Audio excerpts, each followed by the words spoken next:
முல்லை பெரியாறு விவகாரத்தில் எடப்பாடி பழனிசாமி குழப்பத்தை ஏற்படுத்த வேண்டாம் என எடப்பாடி பழனிசாமிக்கு துரைமுருகன் கண்டனம் தெரிவித்துள்ளார்.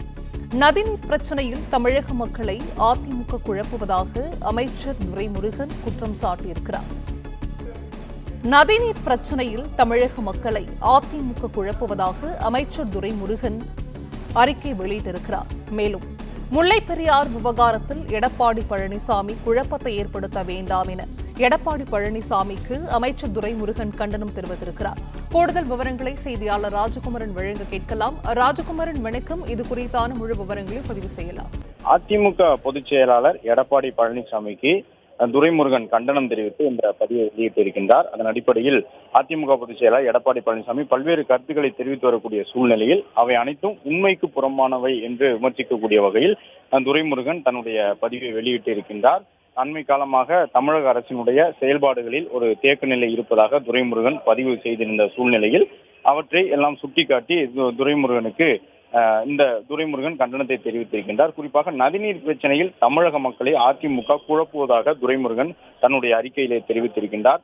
நதிநீர் பிரச்சனை தொடர்பாக முல்லை பெரியாறு விவகாரத்தில் குழப்பத்தை ஏற்படுத்த வேண்டாம் என்று எடப்பாடி பழனிசாமிக்கு துரைமுருகன் இந்த கண்டனத்தை தெரிவித்திருக்கின்றார்.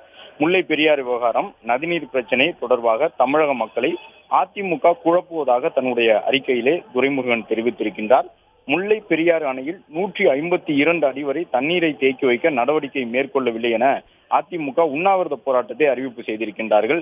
முல்லை பெரியாறு அணையை பொறுத்தவரை மதுரை, சிவகங்கை உள்ளிட்ட மாவட்டங்களுக்கு, தேனி உள்ளிட்ட இடங்களுக்கெல்லாம் மிக முக்கியமான நீர் ஆதாரமாக இருக்கின்றது.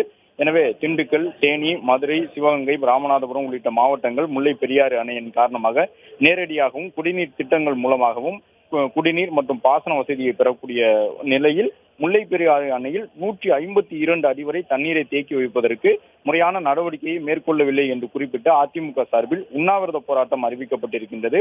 முல்லை பெரியாறு அணை விவகாரத்தில் தமிழ்நாட்டினுடைய உரிமைகளை காப்பதற்கு தமிழக அரசு தொடர்ந்து நடவடிக்கை எடுக்கும் என்று குறிப்பிட்டிருக்கக்கூடிய நீர்வளத்துறை அமைச்சர் துரைமுருகன் உச்சநீதிமன்ற உத்தரவுப்படி முல்லை பெரியாறு அணையை பலப்படுத்தவும் 152 அடி வரை தண்ணீரை தேக்கி வைக்கவும் உரிய நடவடிக்கைகளை தமிழக அரசு எடுத்து வருவதாக தெரிவித்திருக்கின்றார்.